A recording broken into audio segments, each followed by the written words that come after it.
Il y a 2 semaines, j'ai eu la chance d'aller mettre ma grosse face devant le Kodak du podcast Investi. On a eu la chance de jaser de nos prédictions et de nos résolutions 2026. Et j'ai eu la chance aussi de jaser un peu de mon parcours, de comment j'ai passé d'investisseur autonome à la liberté financière. Yeah, baby, yeah! Alors, sans plus tarder, je réponds aux questions et aux commentaires les plus populaires que vous m'avez envoyés.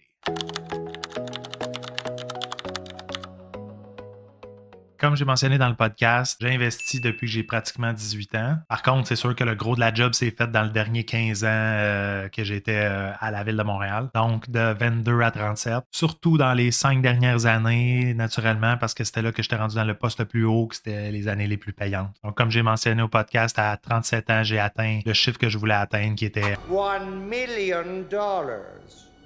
À ce moment-là, j'ai pris ma retraite.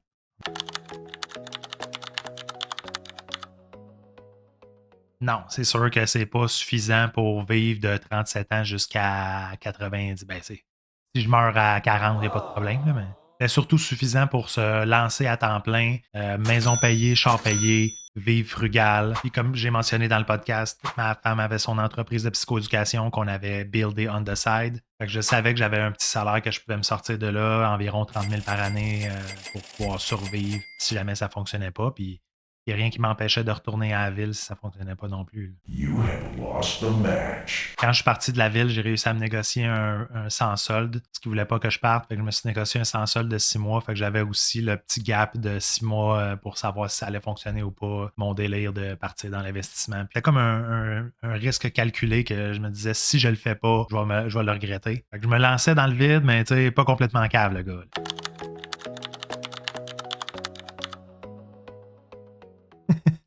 Ça, c'est revenu vraiment souvent, mais oui, j'ai vraiment chauffé une Toyota Eco 2003 pendant 7 ans. J'avais payé ça comme 2000$, 2500$. Mais on s'entend qu'il faut te reculer quand même de 10 ans. Là. Fait que c'est comme ça serait comme l'équivalent de chauffer un char de 2011, 2012 présentement. Fait que c'est pas tant outrageux que ça. Là. Le pire, c'est qu'après cette Toyota Eco 2003-là, j'ai eu une Honda Civic comme 2005. Fait que elle était vraiment vieille. Puis elle avec, je l'ai gardée pendant 7 ans. Ça, c'est un des secrets bien gardés, là, si tu peux faire ça, au lieu de t'acheter un char neuf, mais pas tout le monde qui a le goût de faire ce genre de sacrifice.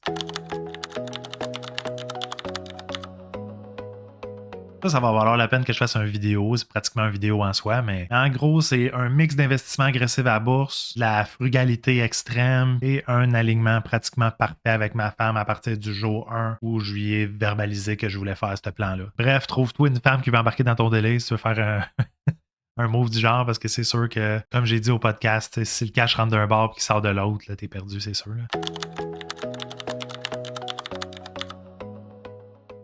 Ça, c'est une question qui revient souvent, puis c'est très légitime de votre part. Ça va valoir la peine que je fasse une vidéo plus détaillée pour montrer qu'est-ce que je mets dans mon CELI, dans mon REER, etc. Comme j'ai mentionné, je trade beaucoup les options, fait qu'il y a beaucoup de trades, mais en général, je suis assez concentré, c'est environ 20 titres maximum. Au moment de faire la présente vidéo, j'en ai 12, puis j'ai 2 FNB.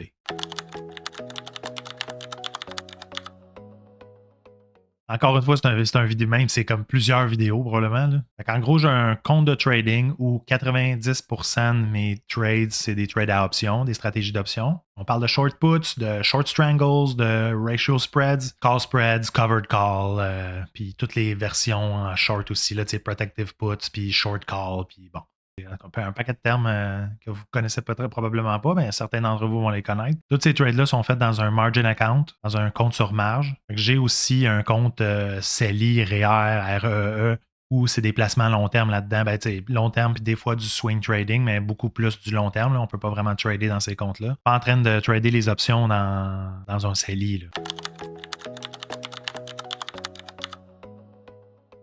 J'utilise Interactive Broker pour la plupart de mes comptes, 95% de mes comptes. Il y a juste les REEE qui sont sur Questrade parce que Interactive Broker ne le supporte pas, il n'offre pas ce service. Pourquoi j'utilise Interactive Broker? C'est que le frais de conversion de taux est pratiquement nul, zéro. Tu charges 2,50 puis tu payes directement le spread dans le marché des Forex. Dans le fond, il te permet directement d'acheter sur le marché des devises au lieu de passer par une banque qui te charge 1,5 ou 2 de frais.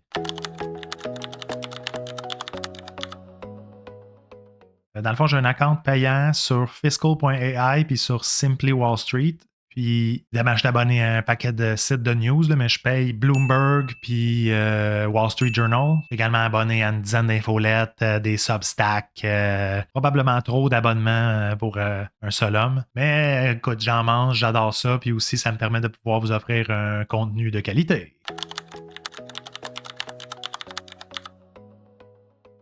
Pour le moment, absolument rien à vendre, puis honnêtement, je pense vraiment pas me lancer dans ça, du moins pas prochainement, pas en tout. Comme je dis tout le temps au monde en privé, je ne suis qu'un dude sur Internet et je ne connais rien. Mon désir premier avec Cheval Investisseur, c'est vraiment d'avoir du fun, de partager mes expériences, puis d'échanger avec des gens intéressants sur la bourse, puis l'investissement, puis sur les sujets du genre. Mais au fond, je ressens pas le besoin ou le désir d'aller me lancer dans des cours ou des formations payantes, tu sais, qui vont m'amener plus de stress que d'autres choses, de vouloir que les gens à qui je vends le cours performent, puis là, s'ils se plantent ou bien non, qu'ils perdent de l'argent, ça va être de ma faute. Fait qu'honnêtement, aucun désir de faire de l'argent sur votre dos. Si vous voulez vraiment, on peut faire le don symbolique là, sur Facebook, 1,29 par mois, vous pouvez vous abonner pour être un subscriber.